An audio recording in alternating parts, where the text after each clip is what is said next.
Now we're getting into the wild world of workforce training and how we're recording training in the campus. So I have you guys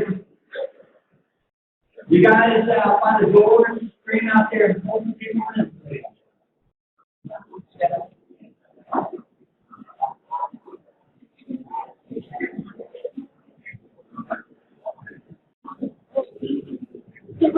Real quick before we start, quick show of hands if you plan on attending the ever exciting Haley after hours social nacho extravaganza event that Tiffany referred to this morning. Quick show of hands if you plan on attending. They just want to make sure they have a good count for food.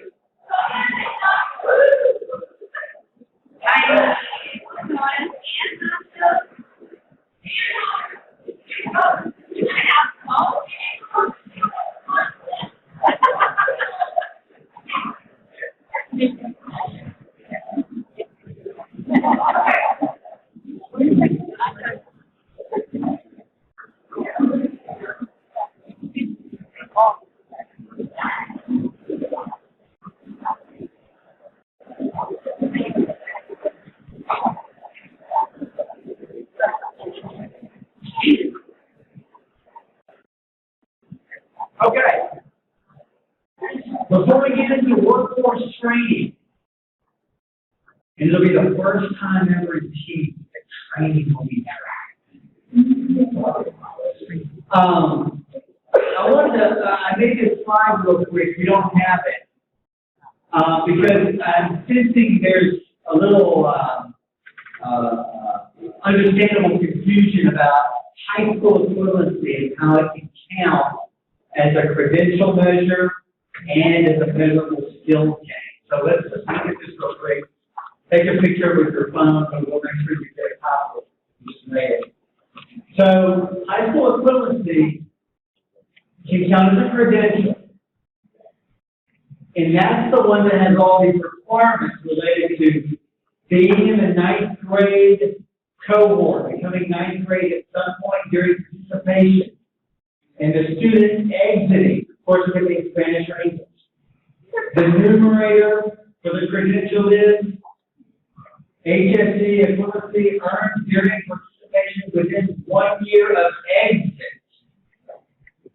They're enrolled in post-secondary ed or training with 1 year or employed within 1 year after exit. So in the credential measure, there's all these different little ands, ifs, and buts and things. For MSG, for your measurable skill gain, is much simpler. They've got to get a high school equivalency within what the program is. It can be in Spanish or English. We'll do the match with PPA. And then if they earn it out of state, you can manually enter it. So the student and you can, they're two separate worlds for the same objective, gaining an equivalency. You can get accredited as a credential and an MSG. If you're so keep those separate. It's confusing, I understand, but they're just two different buckets of performance. So like I said, take a picture of your phone, we'll send it out. This will probably a lot of this you're going to have a difficult time managing because it's after exit employment national. So those are things that we will probably have to be tracking most of because you'll a year after a student leaves, not be sure the exit employment or interesting really student follow-up. So we match that kind of stuff. This one, of course, will have a lot more control over student performance. So with that, we're going to move into workforce training. Let me pull this up. And this is in your handouts. What is training? All right, so let's begin by defining training. And training is defined in Title I of the Workforce Investment Act, Workforce Innovation Opportunity Act. And in Title II, the Adult Ed section is defined in, or it's referenced in the section on IEP. And it basically says an IEP has to have 3 major components: adult education literacy activities, workforce preparation activities, and workforce training as defined in Title I. So Title I is where all the definition of workforce training is defined. And it lists a broad menu of options: on-the-job training, skill upgrading, entrepreneurial training, customized training, other occupational skills training, prerequisite training, registered apprenticeships, and youth occupational training. So we'll talk about what those are as we go on, but it's not just college training for sure. It's all kinds of other things, which makes it exciting and flexible for us. Under Title II, it's allowable in adult education only if it's part of an integrated education training program. So you can't have someone in a program and get a high school equivalency and you pay for their first semester of college. That will be a whopper of a disallowed cost. It's got to be an IEP. That is it. IEP is a service approach that provides the thing. It's got to be contextually, currently provided. All of this is outlined in our letter 0216. It has to include adult education, activities that are contextualized, workforce prep activities, and workforce training for a specific occupation or occupational cluster for the purpose of educational and career advancement. And all of that is outlined very detailed in 0216 and probably 2 or 3 webinars.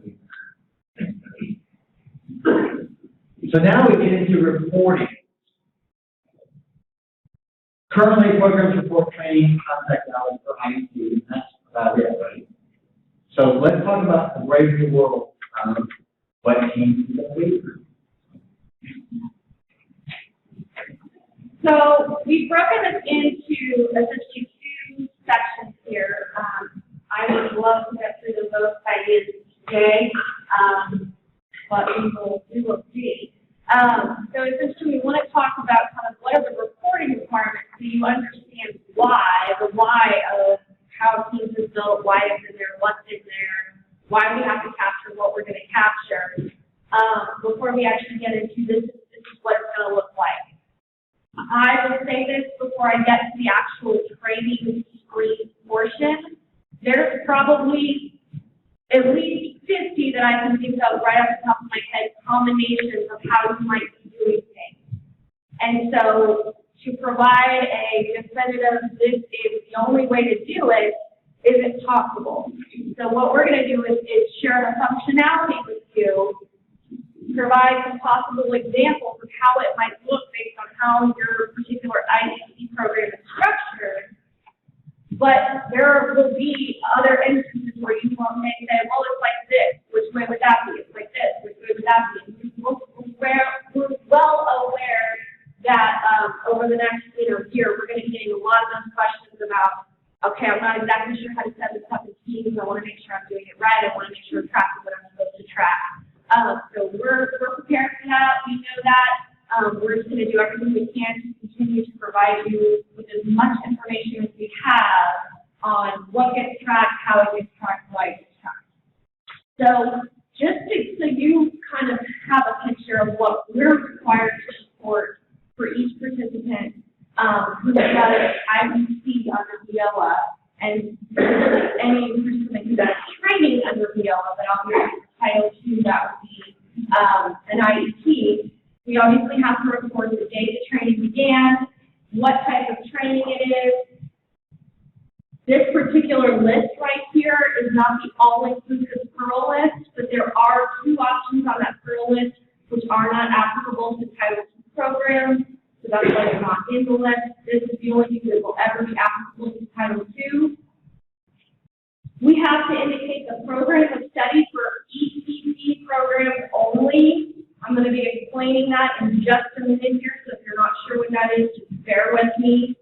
The SIP, which is the Classification of Instructional Programs Code, the Occupational Skills Training Code, whether or not the participant completed training and when they completed or withdrew, and whether or not the program is on the ECP list. So in the Pearl, for every participant, these are specific data fields that we have to report to that participant for up to, I believe, 3 or 4 trainings that that participant may or may not participate in.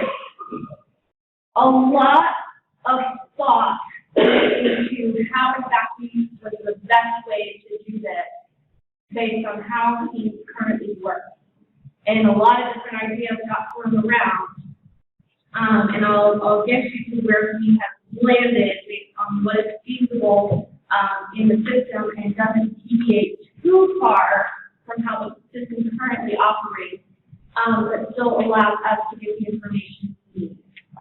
So I want to start with a very brief explanation of the ECP list or the ECP system, depending on whether or not you're talking about the list that eligible training providers are on, or the system where all those things are housed. But essentially, the list includes all the training providers who have applied, to the Workforce Development Board for certification to receive the OSI under Title I. So essentially, there is an application by the providers saying, we want students to be able to be enrolled in our training through those funds. This is what happens. This is how those folks get approved. There is a publicly accessible list of those training providers and the program certified by PwC. And the system is essentially the application management system for ECP programs. The reason I bring this up, and I'm sure Anna's going to want to say something about it, the reason it's even being discussed is that we have to indicate whether or not a training is on that list when we report it in the Pearl. We have to say yes, it's on the list or no, it's on the list. I would take a guess at saying about 90% of the training that is going on as a part of our IEPs right now are not on that list. But we do have programs who are either on the list or working to be on the list. There is some backside matching. So if for some reason something didn't get reported that was on the list, we do have the ability to kind of match it up based on other information that we collect. But the whole system is built, and I said this earlier in relation to the measure of skills gains. A lot of the way this information is being built and being tracked is to be as consistent as possible across all the systems, so that if you're working in Title I, you understand what's going on in Title II, Title II, understand what's going on in Title I, so on and so forth, so that we're not all doing things completely differently.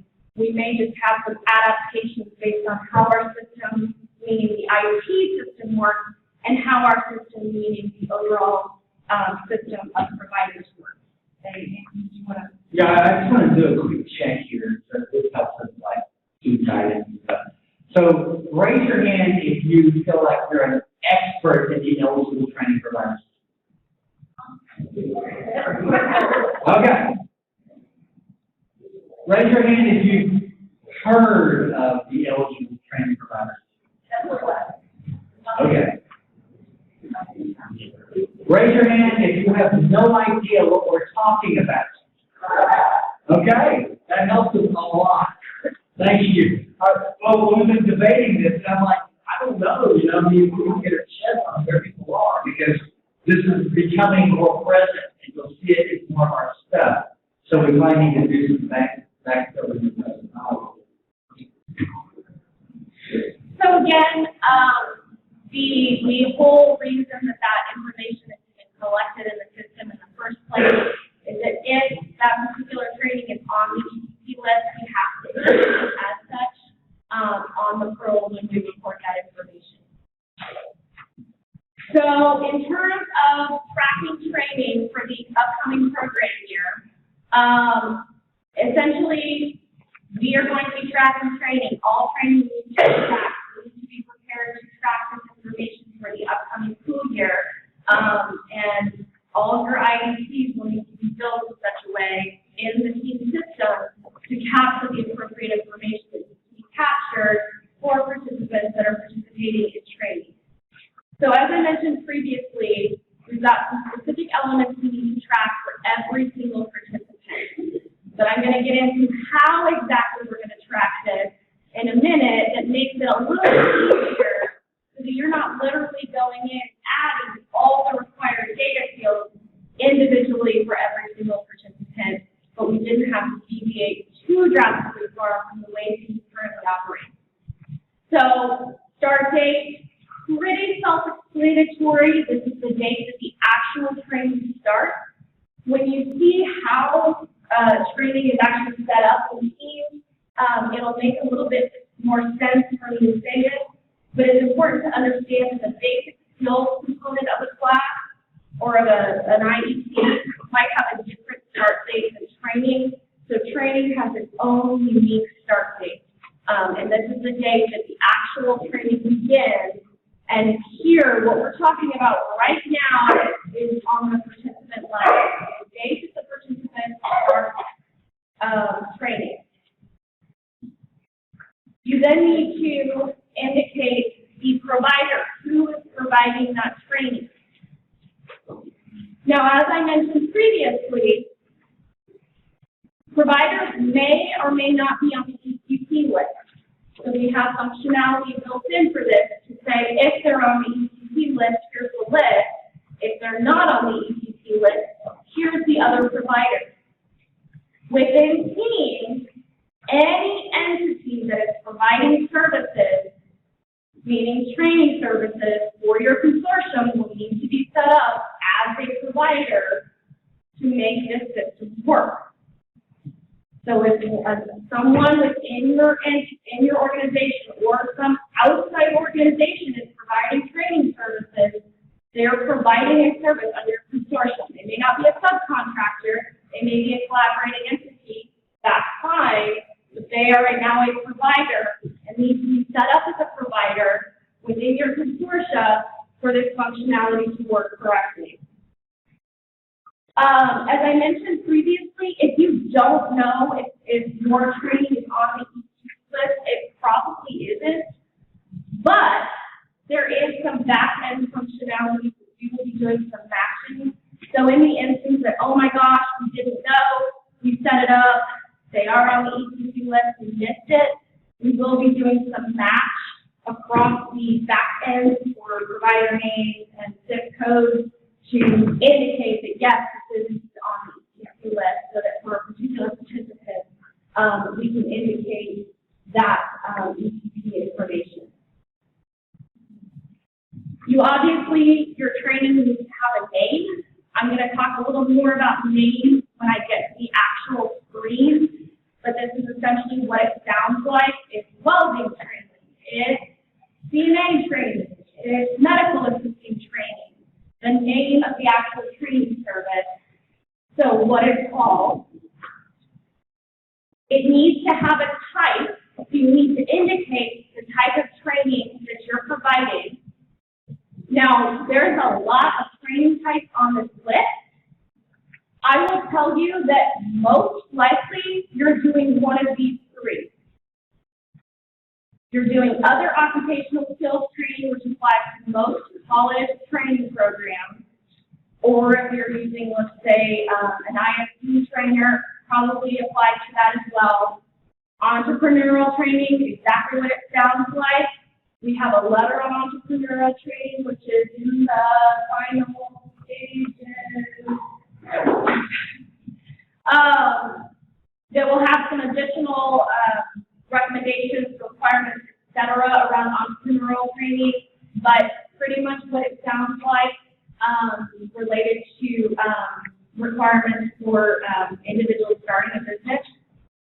And then skill upgrading, which applies to necessary training skills to move up in the workplace. Different than workplace literacy. So again, keep that in mind. It's not going to be your workplace literacy. It's training. It's actual hard skills training.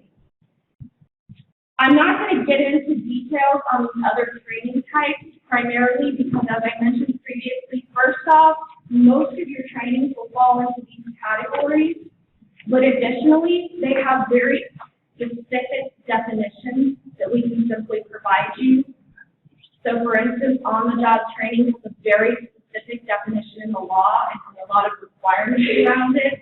So it's not just simply providing training to someone on the job. There's requirements around how much the employer has to pay into the training, and how much of the actual training kind of needs to be taking place in certain areas and things of that nature. So that's something I'd rather just provide to you for you to review on your own. But again, I would say most of your training probably falls into one of these three categories. But again, you will have the option teams for any of these, so it's important to know before you set up your training teams, or whoever is setting up your training teams, which of these options it is. What is the options you need to be selected to set up your training system? So as I mentioned, for the other types of training, there's very explicit definitions in the law. The next field, the program of study leading to, there's two important things to know about this. First, it only applies to ECP programs. It's not necessary to collect or to report for non-ECP programs, and it'll automatically calculate a fee for ECP programs. So, you know, you need to know it, but you're not going to need to know it to be able to fill it out. It's going to automatically populate that information when you select the appropriate ECP program in the system. But just for your information, those options relate to that particular training program, kind of what it leads to as the next step. So industry recognized certificate or certification, I'm not going to read all of these, but licenses, associate's degrees, certificate of completion, things of that nature. This in no way affects or has any implications on earning credentials in any way, shape, or form. So it's not like if the program of study that you pick here doesn't match the credential that you want the student to earn, and it doesn't match, they're not going to give the credential. Those two things have absolutely nothing to do with one another. This particular information is only required for those ECP programs. It will auto-populate. You won't even be able to select it in Teams if your program is not on the ECP, but it's still, you know, just so you know what it is, you will, I'm sure, get questions related to it. The next thing I want to talk about is the SIP. And I was having a very extensive discussion with John and Anne-Marie yesterday. I had some concerns over the using the word SIP, because as you know, we have something called the Continuous Improvement Plan, or the SIP, which relates to your continuous improvement, that your our plan for continuous improvement for next year under your grant recipient, your plan for continuing to improve, and if you've been calling it the CIP. Two different things. This is not that. This is an actual code that is used when identifying instructional programs. For those of you that are not familiar with the SIP, what it basically is just a taxonomic scheme that supports accurate tracking and reporting across all education programs across the nation. So there's a series of SIPs, there's a structure for the SIP, and every education program in the nation has a SIP associated with it. Most of the SIP titles correspond to academic and occupational programs offered credit at the post-secondary level, and the same goes for like credit with PEU, but it's again, it's an occupational instructional program title that has to do with a specific instruction program. The SIP itself, and if you're not familiar with SIP, I just put together a quick little kind of diagram to help you understand that essentially, like SIP, all fall under different hierarchies of classification. So you have like all the health professions instructional programs under one hierarchical structure. Within that, you have your practical nursing, vocational nursing, and nursing assistants, which is the next kind of layer of classification. And then under that, you have the individual 6-digit code, which applies to a specific instructional program. So this is an example. I did health professions, a lot of doing these health professions. So like if you look at the bottom there, 512902 is nursing assistant or aide. That's the instructional program, the zip code for programs of instruction for nursing assistant or nursing aide. 510801, medical clinical assistant. That is the zip code. That is something we do have to report for our training program under VOA. So in terms of understanding the zip code that your particular program is assigned to, we can definitely assist you in kind of locating, figuring out. If you're doing it through a college, that's going to exist already. They will have it. They will be able to provide it to you pretty easy. Could get very needing to kind of look through and make sure you understand the different layers of SIP if that's not the case. So again, that's the SIP code. As I get into the functionality within Teams, I'll be able to show you what exactly that's going to look like. I will tell you that I have about 60 emails right now because the original functionality and the way Teams is built to be released does not filter those options from the national database, which to me is not very user-friendly. The final version of training will filter, meaning you just need to start putting in the number and it will automatically pull up all the different options under that number to be able to select the correct one. But I'll get to that when I get to the training screen. I've thrown in some common zip codes for our program, just a hodgepodge of common training programs I know we have happening.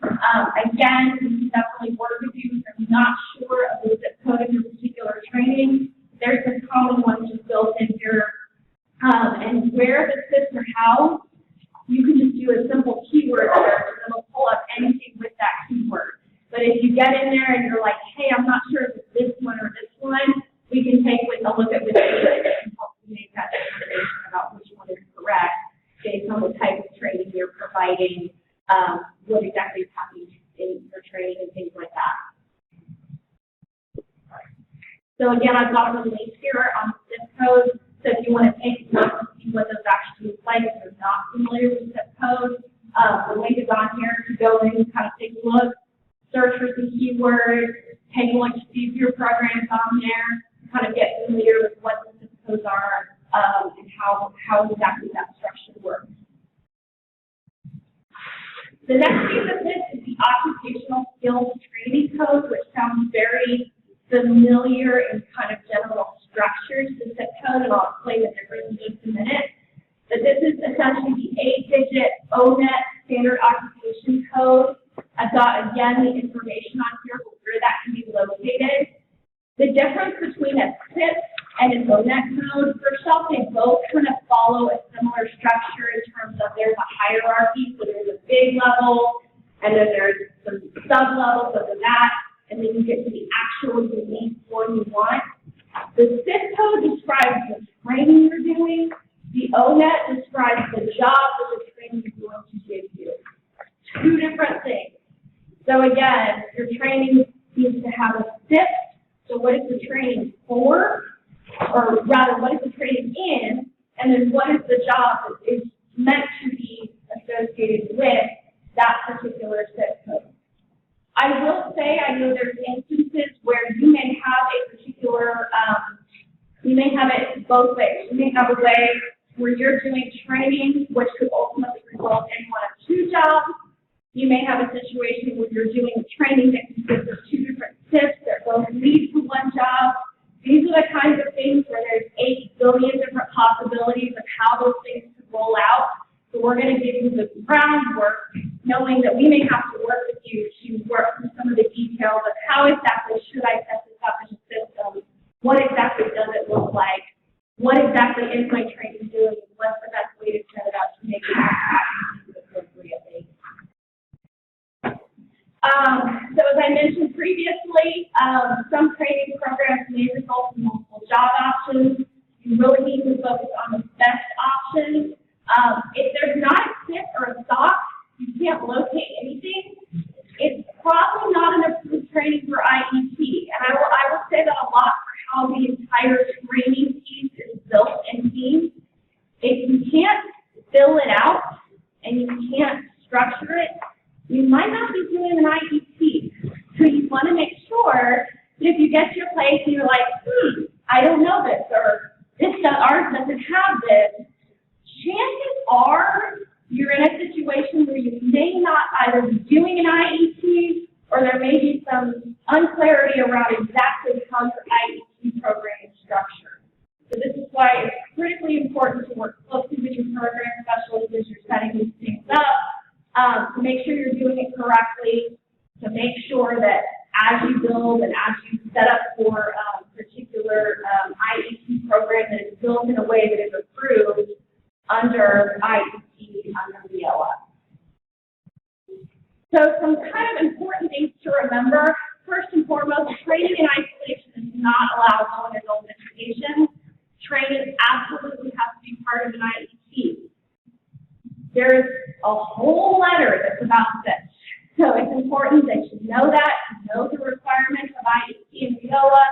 You make sure that you're building your IEP in such a way that it's approved. As Anthony mentioned earlier, there's letters, we talked about it at these conferences. There's, I think, at least three pre-recorded webinars on the topic. If you're unsure, I would encourage you to seek out those resources. The training in isolation is not allowable under adult ed. Doesn't matter if you're in a state leadership project, doesn't matter if you're working through your regular Title II program. Training in isolation is not allowable. Training must be a part of an integrated education and training program, meaning it must have training, workforce preparation activities, and contextualized basic skills. All three of those programs make up an IEP. If you don't have those three components, you don't have an IEP. So what we're talking about here, there's already a way to track basic skills. There's already a way to track workforce preparation activities, which we'll review. There is not a way to track the training, with the exception of just the hours associated with it. We're going to talk about how do you track the details that are associated with the training piece of your IEP. So that's the piece that we're talking about here. Before I move on to the next section, we're going to talk about what this actually means as a team. I want to stop and ask if there's any questions, and I want to make sure Anson has a mic and answers questions that he might be more equipped to answer. Yes, Nate? I just have a clarification question because Cheryl and I disagree on how to something. So you were saying we have the zip code and then the ONET code and everything. So if we have a class, like we're in the process of working with health professions, we were talking about creating a medical math class for individuals who are looking into either trying to get into CMA, CNA programs, things like that. Are those zip codes per student or So first off, I want to clarify, medical math in isolation would not be a training program. That would essentially be a basic skills component. That would either be a basic skills component of an IEP if it was paired with the training, or it might be an on-ramp or a contextualized bridge to actually get into the training. So that medical math, you wouldn't need to have a zip code for. right? Well, we're going to be running it in by concurrently with the training program that they're doing. Then again, it's the basic skills component. You don't need to have that zip code. You just need to have the zip code for the training. Okay.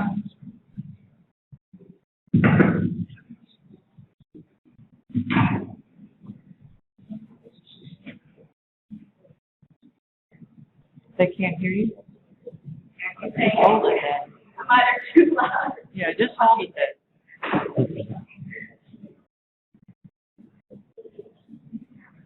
Other questions? Laura? Harris County Department of Education. Some of us are doing IT entrepreneurship for civics products that would have both of these codes. So I would imagine that we wouldn't be able to find one for entrepreneurial. Well, you can plan or okay. Yeah, we asked that question to y'all, and I said, no, it's not gonna be one that said. There it is. Thank you, David.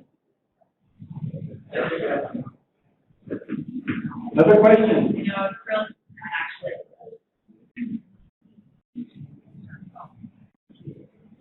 And just as a point of clarification, so your SIP would be that entrepreneurial piece, your resulting, stock code could be a variety of things. I would recommend sticking with either the, I think there's like a business management or business ownership, because if you start getting into, they own a baking business, they own this business, they own this business, they own this business, things get really dense. For Title II, that stock code, while it's important to be collected, it has less of an impact. Under Title I, there's actually a measure regarding employment in the areas we're trained in. So that's a piece where, like, we would say, okay, that's the treatment classes for each of the individual areas that they're becoming trained in. We'll look and check on the best, and I think Anne was actually already looking at this the other day.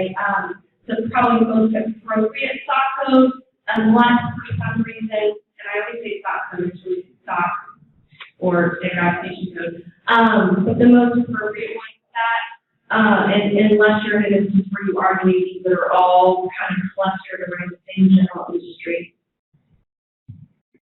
And one thing I'll say, if you're out there and you're like, man, I don't know what any of this stuff is, what are they talking about? That's fun. I would expect that. But find somebody that has worked in a workforce department in a college, because they live on this stuff. So that expertise will be somewhere within reach, not it's kind of alien to many of us perhaps, but it's very common language in college training programs on how to navigate these systems. Other questions?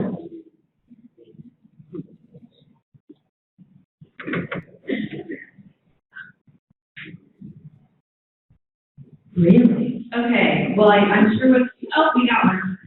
Well, I just want to know if this also gets set up the same way for Does this get set up exactly the same way for the PL6 IET? yes. Good question. Yeah, a training is a training is a training. Is a training. Okay, so let's start to look at how some of this works. Now,